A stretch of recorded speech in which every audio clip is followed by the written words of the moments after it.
Viewers, Cox's Bazar থেকে আপনাদেরকে আমন্ত্রণ জানাচ্ছি আমাদের চ্যানেল ভ্লগ বাই টোনাটুনিতে।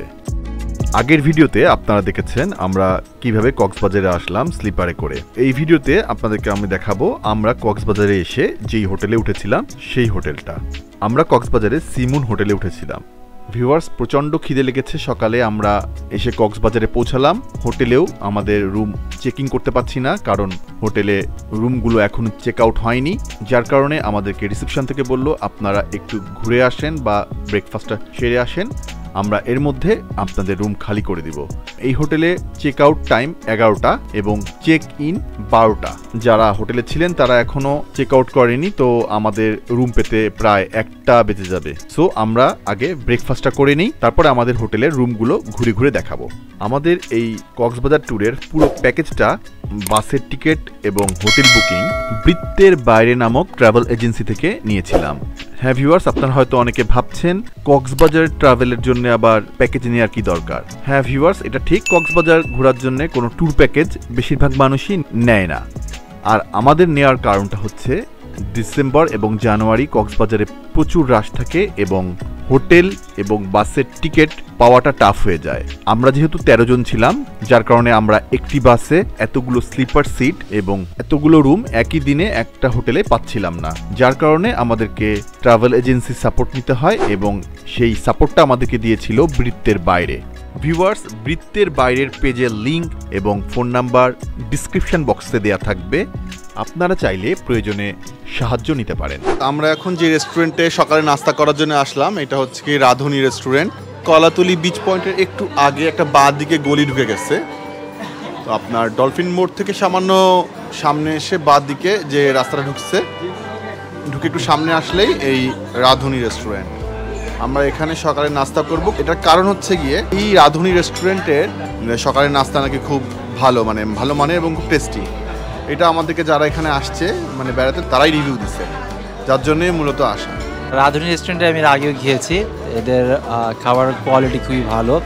সবচেয়ে বড় কথা হচ্ছে সব কিছুই তরতাজা পাওয়া যায়, প্রাইস রেঞ্জটাও reasonable comparative to others restaurant. সবচেয়ে বড় কথা হলো এখানে লোকেশনটাও একটা ফ্যাক্ট খুব কাছেই, এবং কি খুব শর্ট টাইমে ওরা খুব খাবার ডিস্ট্রিবিউট করে, আর খুব বেশি একটা গ্যাদারিংও নাই যে খাবারের অর্ডার দিয়ে বসে থাকতে হয়। ওদেরকে বলার সাথে সাথে 2 থেকে 3 মিনিট ম্যাক্সিমাম টাইম তার মধ্যে দিয়ে যায়। সো এখানে আমরা এই যে আসলাম আজকে সকালে নাস্তাটা করব, দেখি আপনাদেরকে দেখাবো কি কি নাস্তা করছি আমরা। রুনাপুই মূলত আমাদের রাধুনী রেস্টুরেন্টে নিয়ে আসছে। হ্যাঁ, সাধারণ একটা রেস্টুরেন্ট, বাট ভালো হবে আশা করা যাচ্ছে। এসে না খেলে বুঝতে পারবো না, আজকে আমরা খাই। এটা সবজি, এটা ডিম আর এটা পরোটা। ভিউয়ার্স, সকালের নাস্তা শেষ করে আমরা এখন যাব হোটেলের দিকে। চলুন ভিউয়ার্স, আমরা এখন হোটেল সিমুনের রুমগুলো দেখে আসি। ভিউয়ার্স, হোটেলের গ্রাউন্ড ফ্লোরে রিসেপশনের পেছনে ছোট পরিসরে একটা জিম রয়েছে এবং ছোট্ট একটি সুইমিং পুলও রয়েছে, কিন্তু এগুলো গ্রাউন্ড ফ্লোরে হোটেলের রিসেপশনের পেছনে। আরও রয়েছে হোটেলের 2য় তলায় নামাজের জন্য মসজিদ।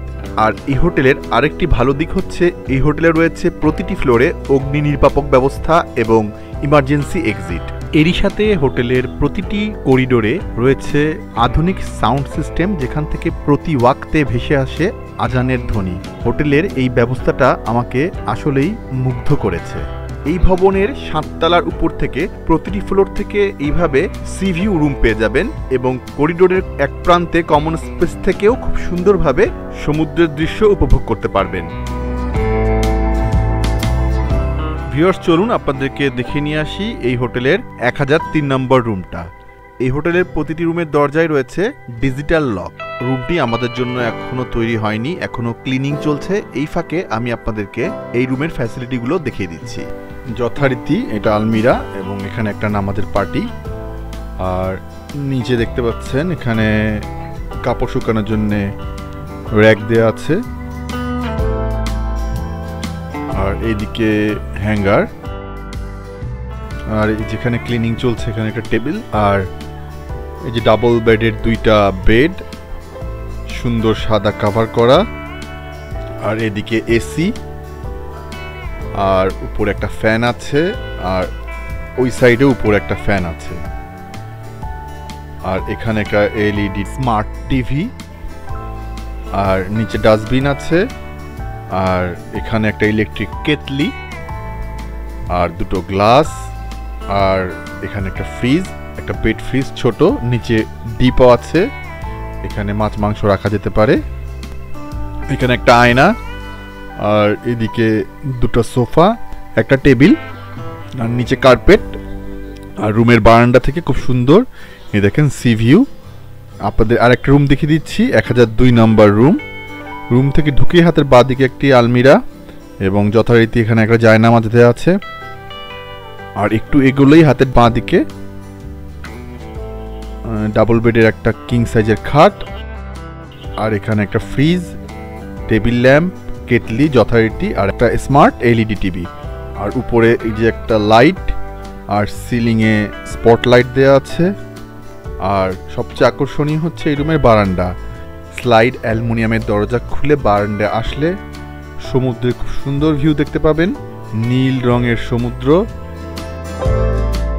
ভিউয়ার্স, এই বারান্দায় বসে কিন্তু খুব সুন্দর একটা সময় উপভোগ করা সম্ভব। এখানে চেয়ার দেয়া আছে, এই যে দুটো চেয়ার দেয়া আছে এখানে বসে খুব সুন্দর সমুদ্রের যে ভিউ উপভোগ করা সম্ভব। এখানে কাপড় মেলার ব্যবস্থাও আছে, এইখানে কাপড় মেলবেন, আর এখান থেকে এই সমুদ্রের যে সুন্দর ভিউ উপভোগ করবেন।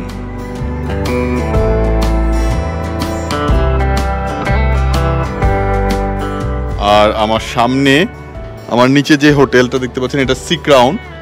আমরা আগের বারে এই হোটেলে ছিলাম, এবার ঠিক সেই হোটেলের পেছনে সি মুনে উঠলাম। এটা হচ্ছে 10 তলা, আমি এখন 10 তলায় আছি। এই রুমের বাথরুমটা আপনাদের দেখিয়ে দিচ্ছি। এখানে টাওয়াল রাখা আছে, আর এখানে শাওয়ার এটা, আর এখানে গরম এবং ঠান্ডা পানি মিক্সিং করে শাওয়ার নিতে পারবেন। নিচে মগ এবং বালতি রাখা আছে, এখানে বেসিন, আর এখানে বেসিনের আয়না, আর এখানে দুটো ব্রাশ এবং একটা টুথপেস্ট রাখা আছে। আর এদিকে সাবানদানিতে একটা সাবান এবং শ্যাম্পু রাখা আছে। এখানে হ্যান্ড শাওয়ার, এখানে টয়লেট টিস্যু, আর কমোডের ঠিক পাশে এখানে ডাস্টবিন রাখা আছে। আর বাথরুমের উপরে পেছনে একটা জানালা আছে। আর এটা হচ্ছে আরেকটা আমাদের ডাবল বেডের রুম। এই রুমের বারান্দা থেকেও এই সমুদ্র দেখা যায়, মোটামুটি সুন্দরী। ভিউয়ার্স, আপনাদেরকে আরও একটা রুম দেখিয়ে দিলাম, আর এটার আলমারিটা দেখানো হয়নি। এগুলো আলমারিগুলো সবগুলোই সেম, একই রকম। এখানেও একটা বড় এলইডি স্মার্ট টিভি আছে। আর এটা হচ্ছে আমাদের আর একটা রুম। আগেই বলেছি প্রতিটা রুমই ডিজিটাল লক সিস্টেম। এখানে একটা ডাবল বেডের খাট, আর ওপাশে একটা বারান্দা, এদিকে একটা এলইডি টিভি দেখতে পাচ্ছেন। এই টিভিগুলো সবগুলোই স্মার্ট টিভি। আর হোটেলের ফ্রন্ট সাইড ফ্রন্ট ভিউ, মানে সামনে রাস্তা, বারান্দাটা এরকম। আর এটা হচ্ছে গিয়ে এই বারান্দা থেকে রুমের ভিউটা। হোটেলের এই ব্যবস্থাটা আমার খুব ভালো লাগছে, যে এখানে কাপড় শুকাতে পারছি আমরা। আর আমাদের রুমের যে বারান্দা থেকে এদিকে রাস্তার ভিউ, আর হোটেলের ওই প্রান্তে হচ্ছে গিয়ে সমুদ্রের ভিউ। এখান থেকে হয়তো একটু দেখা যাচ্ছে এখানে সুয়ারেজের যে লাইন, এই লাইন আর কি এরকম অবস্থা যে ওইখানে সুয়ারেজের পানিতে রাস্তাই ডুবে গেছে। এই হোটেলগুলো আর কি খুবই খারাপ অবস্থা, ওইদিকে রাস্তা পুরাটাই ডুবে গেছে আর কি সুয়ারেজের পানিতে। আজকে শুক্রবার, এমনিতেই কক্সবাজারে প্রচুর মানুষ, আজকে প্রচুর মানুষের ভিড়। আর এখন এই অবস্থা আপনাদের নিচে নেমে আমি ভিডিও করে দেখাবো। ভিউয়ার্স, এটা হচ্ছে দ্বিতীয় দিনের অবস্থা। এখন কিন্তু সুয়ারেজের পানি সব শুকিয়ে গেছে, এই যে এখান থেকেই ওভারফ্লো হয়েছিল পানি। আর এই যে হচ্ছে হোটেলের এন্ট্রান্সগুলো দেখতে পাচ্ছেন। আর ওই দিনের অবস্থাও এই যে উপর থেকে দেখাচ্ছি, দেখতে পাচ্ছেন। ভিউয়ার্স, আপনারা জানেন আমি যেখানেই বেড়াতে যাই সেই জায়গার যে হোটেলে উঠি, সেই হোটেলগুলো কীরকম এবং সেখানে কি কি সুযোগ সুবিধা আছে, অসুবিধা আছে, সবই আমি তুলে ধরি। আমি চেষ্টা করেছি এই হোটেল সি মুন সম্পর্কে আপনাদেরকে একটা ধারণা দিতে। কতটুকু পেরেছি আপনারা অবশ্যই কমেন্টের মাধ্যমে জানাবেন। আর এরই সাথে আমি আজকের ভিডিও এখানেই শেষ করছি। আপনারা ভালো থাকবেন, সুস্থ থাকবেন।